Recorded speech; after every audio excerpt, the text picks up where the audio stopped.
Bonjour à tous, j'espère que vous allez bien. On se retrouve aujourd'hui pour une vidéo sur Ricardo et Nehuda. Hier, Samzira a sorti une nouvelle vidéo sur sa chaîne YouTube. Il s'agit d'une interview de Ricardo dans le cadre de la promotion de son livre qui vient de sortir.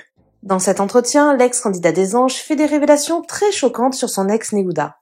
On comprend clairement que c'est la guerre avec la mère de ses deux enfants.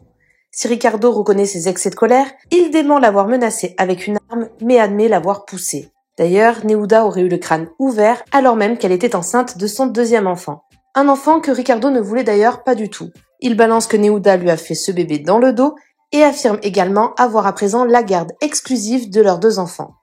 Furieuse en découvrant ces images, Nehuda a pris la parole sur Snapchat et donne sa version des faits.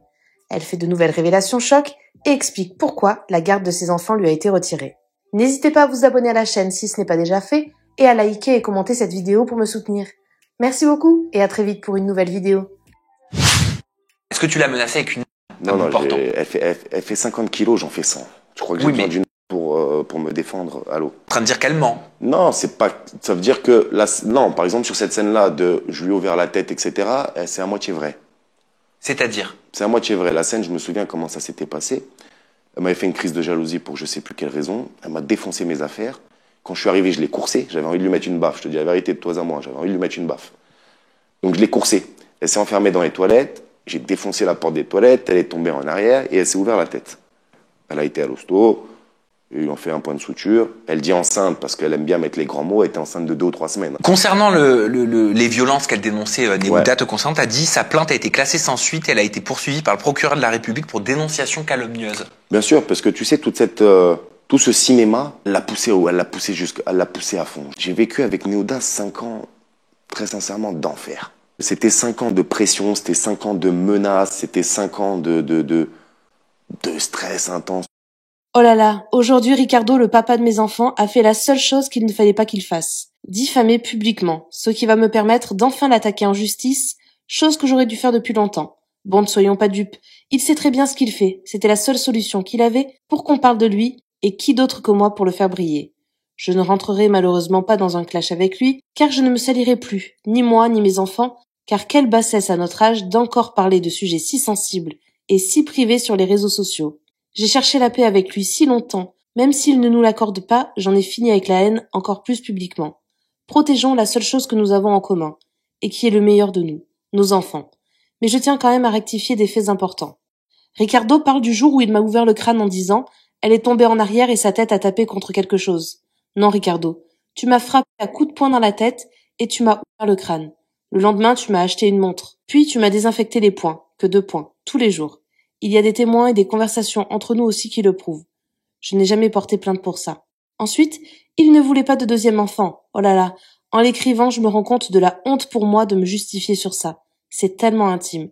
Il voulait un deuxième enfant, il me suppliait. Il disait que je devais prouver que je l'aimais vraiment, et je l'aimais vraiment. Mais je savais que c'était pas une bonne idée. Finalement, je tombe enceinte, on est en froid. Pour lui, on garde le bébé, moi je lui fais des sous-entendus que rien n'est sûr. J'ai les preuves de tout ce que je dis. Et ensuite, oui, le 2e mois, il me dit que c'est pas son enfant, car j'ai été infidèle à Ricardo 1 an avant. Donc ça a commencé par c'est pas mon enfant, t'es une pute.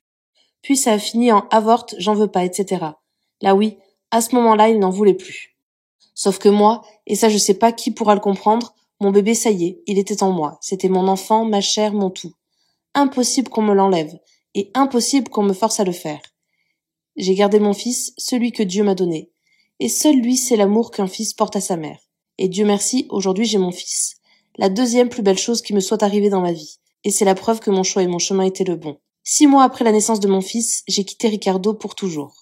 Il y a des choses bien plus graves que je pourrais dire, il le sait.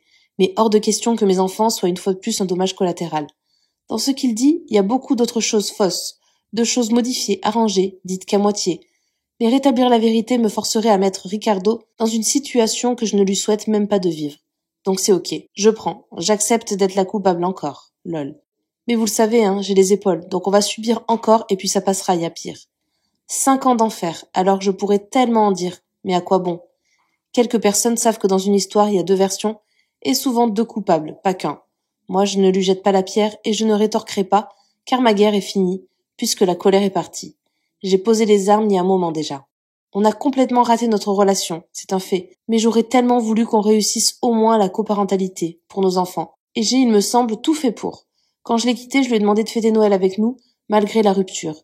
Mais il a refusé. Ce jour-là, mon cœur a eu tellement mal et j'ai compris à ce moment-là qu'il ne resterait rien de nous. Même pas le meilleur, car il parle d'enfer, mais il y a eu des moments heureux, hein. Sinon, on ne se serait pas fait autant de mal à rester ensemble. C'est la vie, c'est comme ça, il y a tellement pire que moi. Aujourd'hui, je suis en paix. J'ai pardonné ses erreurs, les miennes. La haine abîme le cœur plus que la peine. Voilà, paix sur vous, et je vais bien. Et je tiens à préciser que l'homme que j'ai aimé, ce n'est pas ce Ricardo-là. Je suis outrée de ce que j'entends de sa bouche. Aujourd'hui, même quand il parle de nos enfants, j'ai la main qui tremble. J'ai le cœur serré. En mars 2024, après que j'ai insulté la chef de service des services sociaux, car je n'en pouvais plus de leur inaction, un document m'a été envoyé pour me dire qu'à ce jour, la garde provisoire a été accordée à Ricardo pendant 1 an. Ils ont ensuite trouvé tout un tas de raisons de donner raison à cette décision, du vrai, du faux, mais rien à me reprocher envers mes enfants. Sachez que mon rôle de mère n'a jamais été remis en cause. Cette décision prend automatiquement fin au mois de mars de cette année. Nous étions suivis pour conflit parental fin de mesure mars 2025. J'ai vécu la pire année de ma vie, un cauchemar, un mauvais film, mais c'est derrière moi. 3 mois avant la fin de la mesure, putain, quand est-ce que tu vas t'arrêter? En plus, v'là les mensonges que tu dis. T'es même pas honnête. Pourquoi tu fais ça? Stop ça, Ricardo, ça craint. Stop en fait. J'en peux plus. Lâche-moi. Épargne nos enfants. Désolé, c'était début décembre, promo du livre. Il y aura plus jamais rien. Fin de l'histoire. Merci à toi d'avoir regardé la vidéo jusqu'au bout. N'hésite pas à commenter cet emoji si tu es arrivé jusque-là. Ça me permettra de voir ceux qui sont restés jusqu'à la fin. Encore une fois, merci beaucoup et je vous dis à très vite pour une nouvelle vidéo.